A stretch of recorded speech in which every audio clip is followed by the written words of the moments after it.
រឿងសត្វស្លាបនិងដំរីមានដើមឈើធំមួយដុះនៅកណ្ដាលព្រៃមួយសត្វស្លាបតូចបានធ្វើសម្បុកជាចម្រុកដល់កូនតូចៗ3នៅចុងឈើនោះថ្ងៃមួយដំរីមួយបានមកដល់ហើយព្យាយាមអង្រួនដើមឈើនោះដើមឈើក៏តូរទន់មកដីកូនសត្វភ័យខ្លាំងណាស់ក៏រត់រកត្រដុសមេវាពេលនោះមេវាបានបញ្ចេញចំពុះមកក្រៅសម្បុកហើយនិយាយទៅកាន់ដំរីថាអេសត្វដ៏សម្បើមនៅជុំវិញទីនេះមានដើមឈើច្រើនណាស់ហើយអ្វីក៏អ្នកមកអង្រួនដើមឈើមួយនេះវិញកូនខ្ញុំខ្លាចណាស់ហើយអាចធ្លាក់ពីសម្បុក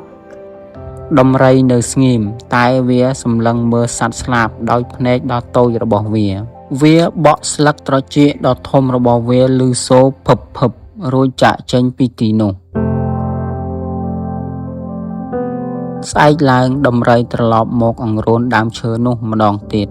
ដើមឈើក៏តូរទន់មកដីកូនសត្វភ័យរន្ធត់ក៏រត់មកត្បុលក្បាលចូលក្នុងស្លាបរបស់មេវាទៀតម្ដងនេះមេវាខឹងខ្លាំងណាស់ក៏ស្រែកខ្ញុំនឹងឲ្យមេរៀនមួយដល់អ្នកឮដូច្នោះដំរីសើចចំអកតើអ្នកអាចធ្វើអ្វីដល់អ្នកដែលមានមាឌធំដូចខ្ញុំបានបើខ្ញុំចង់ឲ្យខ្ញុំអាចទង្គិចដើមឈើឲ្យសម្បុកនឹងកូនរបស់អ្នកខ្ទាតទៅឆ្ងាយបានសត្វស្លាបក៏នៅស្ងៀមថ្ងៃបន្ទាប់ដំរីវិលមកអង្រួនដើមឈើនោះសាជាថ្មីម្ដងទៀតមួយរំពេចនោះសត្វស្លាបបោះពួយលឿនដូចព្រួញចូលទៅក្នុងត្រចៀកដំរីហើយខ្វេះខ្វាចគ្មានប្រណីដំរីខំក្រវីក្បាលឲ្យសត្វជ្រុះតែឥតប្រយោជន៍ដោយទាល់ចំណេះដំរីក៏អង្វរសត្វស្លាបឲ្យហើរចេញហើយសន្យាថានឹងឈប់មកអង្រួនដើមឈើនេះទៀតហើយ